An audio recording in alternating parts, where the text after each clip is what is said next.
अस्सलामुअलैकुम नाज़रीन, मैं तो मेज़बान चौधरी सबर शराज। इस टाइम नाज़रीन तहसील चितवाड़ जिला मीरपुर आज़ाद कश्मीर नाईबादी लोई फैज़पुर शरीफ नाज़रीन तक साख रकम जारी है माशाल्लाह।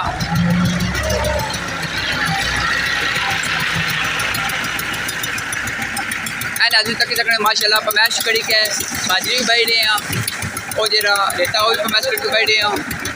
बाकी सिफ्ट वगैरह ठीक है वो पाने पे तो बाकी मैं ठेकेदार साहब ने शुक्र अदा करना इस अच्छे कम कराने रहे नाज़रीन, क्योंकि वहाँ में इलाका की फायदा इस तरह ज़्यादा है रोज़ नाज़रीन ना ये ठेके लभने ना सही कम ये जो होने तो बाकी माशाल्लाह तक नाज़रीन सब तो बड़ी गल है कि नाप तोल विच इन्ना पूरा वजन रखा है।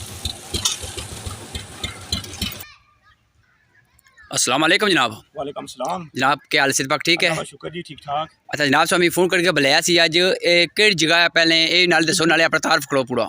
वासफ माड़ा ना जी नई बादी लोई जी फैज़पुर शरीफ ठीक है। ते रोड बनी आधा किलोमीटर की रोड सी जी ते चोई का सामने बड़ी मेहरबानी है जी। ये उन्हें रोड जारी भी कराया कम जी ते बहुत सोहना कम हो रहा है माशाल्लाह। ये बुनू शुरू होनी है जी ये आधा किलोमीटर नहीं है बहुत बेहतरीन बनाई रहे हैं। सच्ची गल मैं सी बहुत दिले नहीं, मैं क्या इस तो पहले वीडियो बनाई थी तुम तो पिछा सौ मिशा बुझी नहीं बुझी। इन्होंने सब तो बड़ी क्वालिटी ये है जनाब के जे बाजरी बने वो नाप तोल कड़ी के रेता जे बने वो नाप तोल कड़ी के कौन कमी रहनी है बंदनी। लेकिन सच्ची गल वहाँ जे सड़क बनती है इतनी खूबसूरत बुआ कट जाम तक ही है बिल्कुल वो बनती है। तो बाकी सच्ची गल ये बहुत भाई रोजाना कम भी नहीं होने ना चौधरी कासा साहब मंजूरी कराने लगे ना सारी जिंदगी बंदा उस ओहदे पर रहना। तो माशाल्लाह जो कम कराया उन्होंने ठीक कराया खराई तसीने मुस्तीक। लेकिन एक गल दसो ठेकेदार साहब केड़े हैं? कमरान साहब कम कराई रहे माशाल्लाह डिप्टी भी आपको बोल देने माशाल्लाह सब खलते हैं बेहतरीन किस्म ना जड़ा आना गल उन्हें की आखो उसने पर भी बड़ा अमल करने ठीक है कोई कौन कसर नहीं छोड़ने सोनी बनाने बे अस उन्होंने भी शुक्रिया अदा करने जो कासम साहब ने बहुत बहुत शुक्रिया अदा करने वकास साहब कौंसलर उन्होंने भी शुक्रिया अदा करने बड़ा करदार है उसने जी भी अपना बिशारत साहब ने एडवोकेट साहब उन्होंने भी शुक्रिया अदा करने और भी जितना भी करदार है ना मैं शुक्रिया अदा करने बहुत माशाल्लाह सोना काम हुई। बड़ी मेहरबानी जनाब। नाज़रीन हुन मैं सिर्फ मेहरबानी तुसा ने इतना टाइम कढिया आवे कोई गल नहीं आसान नहीं कोई गल नहीं अल्लाह जिला को चंगा काम करया तो फिर इनवायरी करनी चाहिए नहीं अपना चाहिए सही गल कुछ। अच्छा नाज़रीन हुन गल ये है कि वामी इलाका ही तामन करना चाहिए ना 3-4 दिन सड़क जब तक बंद रही वामी इलाका ही चाहिए ना कि इतना तामन करा बंद रहना चाहिए सारा कि नाज़रीन सड़क कच्ची भी है इसलिए बंदा वाक करी सकना टूरी सकना लेकिन नाज़रीन अजा मजबूत नहीं है।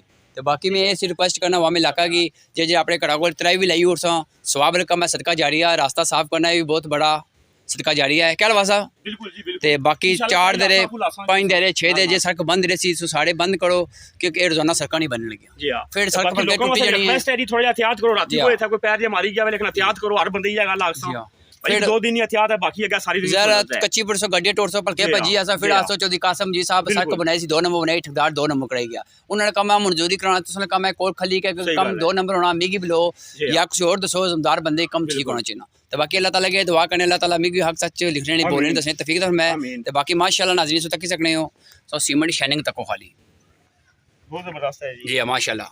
तो बाकी ये रसोई तामन करो नाले इन्होंने को चाह पानी पूछा करो मजदूरी पानी से दिया करो ये भी सदका जारी है जी जज़ाकल्लाह। नाज़रीन अगर माँ को वीडियो दसने या बोलने गलती में माजे करना तो बाकी अल्लाह ताला के दुआ करने अल्लाह ताला सब हक सच दसने तफीक मैं आमीन सुम्मा जज़ाकल्लाह खैर।